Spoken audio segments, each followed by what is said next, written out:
আর যখন একদিকে ভারত পাকিস্তানের উত্তেজনা একেবারে তুঙ্গে, তখন অন্যদিকে আজ ব্রহ্মসের নতুন ইউনিটের উদ্বোধন। ব্রহ্মস তৈরির নতুন ইউনিট লখনৌয়ে। ব্রহ্মস তৈরির নতুন ইউনিট উদ্বোধন করবেন রাজনাথ সিং। ভার্চুয়ালি ইউনিটের উদ্বোধন করবেন প্রতিরক্ষা মন্ত্রী। ব্রহ্মস এরোস্পেস ইন্টিগ্রেশন ও টেস্টিং ফ্যাসিলিটি, মিসাইল পরীক্ষা কেন্দ্রও থাকবে লখনৌয়ের ইউনিটে। উচ্চ ক্ষমতা সম্পন্ন এই মিসাইল ব্রহ্মস। সীমান্তে উত্তেজনার মধ্যেই ব্রহ্মসের নতুন ইউনিট আজ উদ্বোধন।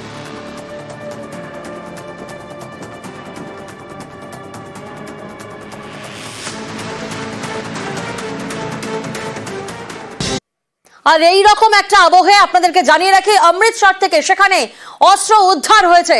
আরো একবার আপনাদেরকে জানাবো যে ছবি এই মুহূর্তে আপনারা দেখছেন, অমৃতসর থেকে প্রচুর পরিমাণে অস্ত্র উদ্ধার হয়েছে। বিএসএফ সেই ছবি দিয়েছে এবং বিএসএফ এর দেওয়া ছবি থেকে সেই তথ্য সামনে আসছে। কি কারণে, কোন অভিসন্ধিতে, কারা এই অস্ত্র মজুত করেছিল, একাধিক প্রশ্ন সামনে আসছে।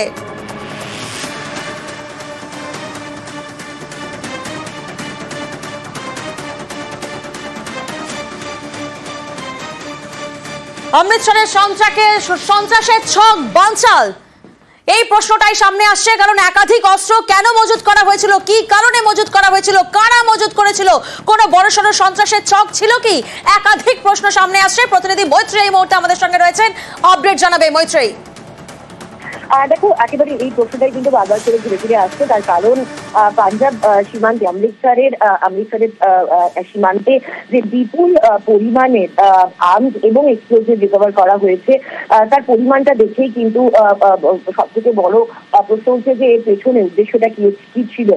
তার কারণ এই শেখ ভাটি গ্রাম, যেটা একেবারে সীমান্তবর্তী এলাকায়, সেখান থেকে প্রায় 2.7 কিলো হাই এক্সপ্লোজিভ, দুটো হ্যান্ড গ্রেনেড, দুটো পিস্তল, 4টি ম্যাগাজিন, 30 রাউন্ড গুলি, 2টি ডিটোনেটর এবং আইডি সার্কিট পাওয়া গেছে। ফলে কোথাও একটা গিয়ে এটা মনে করা হচ্ছে যে কোনো বড় ইম্প্যাক্ট করার ইচ্ছা ছিল এবং কোনো বড় হামলা করার ইচ্ছা ছিল এই যারা দুষ্কৃতীরা রয়েছে বা যে জঙ্গিরা রয়েছে তাদের। এবং যে পরিস্থিতি এই মুহূর্তে বিদেশে চলছে, সেই পরিস্থিতিতে দাঁড়িয়ে এই বিষয়টিকে অত্যন্ত গুরুত্ব সহকারে দেখছে সমস্ত রকম সিকিউরিটি এজেন্সি।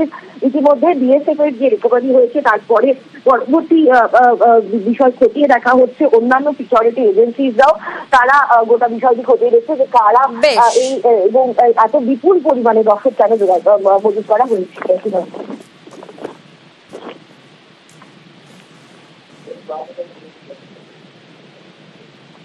ভারত পাকিস্তান সংঘর্ষ বিরতি, ফের এক্স হ্যান্ডেলে পোস্ট ডোনাল্ড ট্রাম্পের।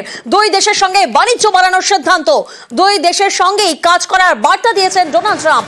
কাশ্মীর ইস্যু দ্রুত সমাধানের বার্তা ডোনাল্ড ট্রাম্পের।